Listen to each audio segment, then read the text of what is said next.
ओम गुरुवे नमः। 10 महाविद्याओं में भगवती भुवनेश्वरी चतुर्थ विद्या है।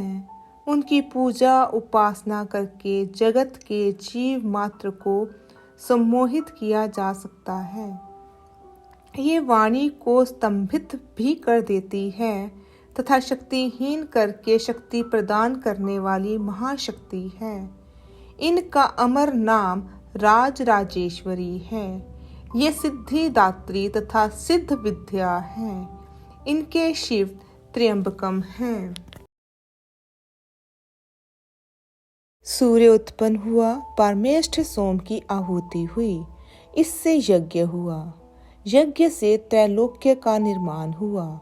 तीनों भुवन उत्पन्न हो गए। विश्व उत्पत्ति के उपक्रम में षोडशी की सत्ता थी। भुवनों को उत्पन्न करके उनका संचालन करती हुई वही शक्ति आज भुवनेश्वरी बन गई। यही चौथी सृष्टि धारा है। चौथी सृष्टि महाविद्या है। इनका स्वरूप शाक्त प्रमोद के भुवनेश्वरी तंत्र में मिलता है। यदि सूर्य में सोम आहुति ना होती तो यज्ञ असंभव था। बिना यज्ञ के भुवन रचना ना हो पाती। बिना भुवन के भुवनेश्वरी उन्मुद्ध थी। सूर्य के मस्तक में सूर्य के ऊपर वाले भाग पर प्रतिष्ठित ब्राह्मणस्थ सोम आहुत हो रहा है। इसी से भुवन उत्पत्ति है। इसी से भुवनेश्वरी उद्भुत है। इंदु क्रीट इसी अवस्था का निदान है या प्रतीक है। 3 नेत्रों का प्रतीक पूर्व से गतार्थ है। सार में जितनी भी प्रजा है सबको उसी त्रिभुवन व्याप्ता भुवनेश्वरी से अन्न मिल रहा है। 84 लाख योनियां उसी से अन्न लेकर जीवित हैं। इसी का प्रतीक वरदा स्वरूप है जो भुवन प्रलय समुद्र में विलीन था। आज वही इसी शक्ति के प्रभाव से विकसित हो रहा है। मानो वह शक्ति अपनी उग्रता छोड़कर विश्व पर कृपा दृष्टि कर रही है।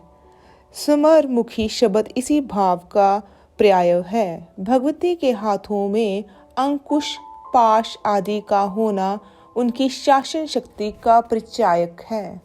भगवती भुवनेश्वरी की उपासना मुख्यतः वशीकरण, सम्मोहन, वाक सिद्धि, सौभाग्य लाभ एवं शत्रुओं पर विजय पाने के लिए किया जाता है। शासन शक्ति का प्रतीक अंकुश, पाश आदि हैं।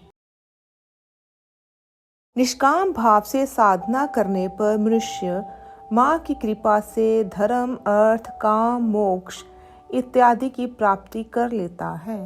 साधक को शुभ मुहूर्त, पर्व काल, काल रात्रि, मोहरात्रि तथा महारात्रि, ग्रहण, होली, दिवाली, कृष्ण पक्ष की अष्टमी अथवा चतुर्दशी से साधना आरंभ करनी चाहिए। साधना के लिए पवित्र होकर स्वच्छ आसन पर बैठकर पूजा करें। लाल रंग के पदार्थ पूजा में विशेष रूप से प्रयोग में लाएं।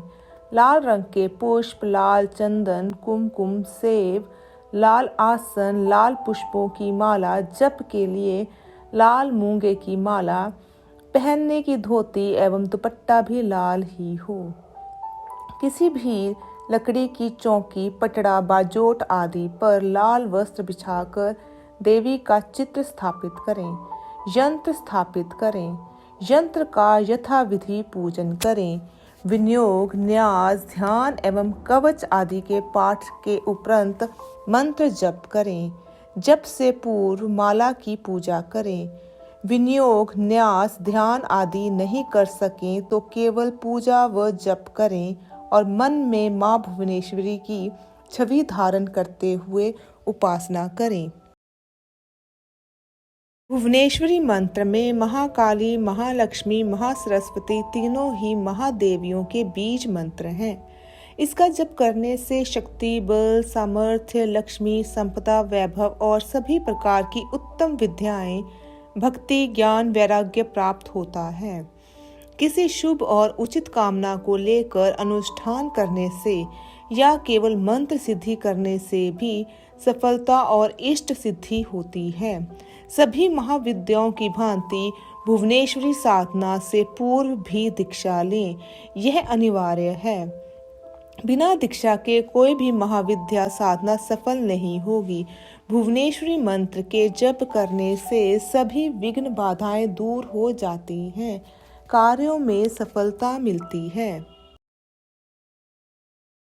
भुवनेश्वरी देवी के कई मंत्र हैं जो क्लिष्ट होने के साथ गुरुगम्य भी हैं, पर एक सरल सा एकाक्षरी बीज मंत्र है माँ भगवती का ह्रीम। इसका मन में अधिक से अधिक जप करना शुभ फलों व माता भुवनेश्वरी की कृपा को दिलाने वाला होता है। हरीम को माया बीज भी कहा जाता है। यह अति सरल मंत्र है। इसमें ह का अर्थ है शिव, र का अर्थ है प्रकृति, नाद का अर्थ है विश्व माता एवं बिंदु का अर्थ दुख हरण है। इस प्रकार इस माया बीज का अर्थ है शिव सहित विश्व माता प्रकृति आधार शक्ति मेरे दुखों को दूर करें। भुवनेश्वरी महाविद्या का स्वरूप बीज मंत्र ह्रीम में सदा विद्यमान है। इसे देवी भागवत पुराण में इनका प्रणव कहा गया है। बताया गया है कि इस ह्रीम बीज का जप तथा पुरस्कार चरण करके ब्राह्मण भोज कराने वाला व्यक्ति साक्षात प्रभु के समान हो जाता है। भुवनों की रचना से भुवनेश्वरी क्रियाशील है। सूर्य के मस्तक पर विराजमान चंद्रमा की आहुति से भुवन क्रियाशील है। अपने तेज एवं विकास पूर्ण यौवन का घोतक है। उनकी तुंग कुचा। ये देवी अपने संपूर्ण तेज से देदीप्यमान हो रही है। भुवनेश्वरी भगवान श्री कृष्ण की इष्ट देवी थी। इनकी आराधना से कीचड़ में कमल की तरह मनुष्य संसार में रहते हुए योगीश्वर हो जाता है। अगर आगे हम भुवनेश्वरी जयंती के महत्व को जाने तो कहा जाता है भुवनेश्वरी जयंती के दिन स्वयं देवी धरती में आती हैं। भुवनेश्वरी का मतलब होता है समस्त ब्रह्मांड की रानी। कहते हैं भुवनेश्वरी देवी समस्त ब्रह्मांड पर राज्य करती हैं। वे अपने नियम एवं आज्ञा समस्त पृथ्वी को देती हैं। वे अपनी इच्छा अनुसार परिस्थितियों को नियंत्रण में रखती हैं, साथ ही मोड़ देती हैं। समस्त ब्रह्मांड उनके शरीर का हिस्सा है और सभी प्राणियों को वे गहने के रूप में धारण किए हुए हैं। वे समस्त ब्रह्मांड की रक्षा ऐसे करती हैं जैसे वो एक कोमल फूल है और जिसे उन्होंने अपने हाथ में संभाले रखा है।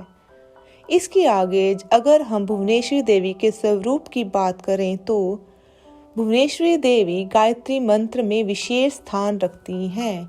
इनका एक चेहरा, 3 आँखें और 4 हाथ हैं, जिसमें से 2 हाथ वरद मुद्रा एवं अंकुश मुद्रा भक्तों की रक्षा और आशीर्वाद देते हैं, जबकि बाकी 2 हाथ पाश मुद्रा एवं अभय मुद्रा दानव असुरों का संहार करते हैं।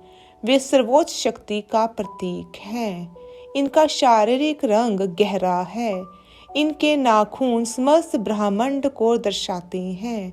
इनके चेहरे में एक चमक है, एक तेज है। इन्होंने चंद्रमा को मुकुट में धारण किया हुआ है। इसके आगे अगर हम ज्योतिष के तौर पर देखें तो भुवनेश्वरी देवी को उत्तर पूर्व दिशा दी गई है। इसके साथ शुक्र ग्रह को जोड़ा गया है। विष्णु अवतार में वामन अवतार को इसके साथ जोड़कर जानते हैं।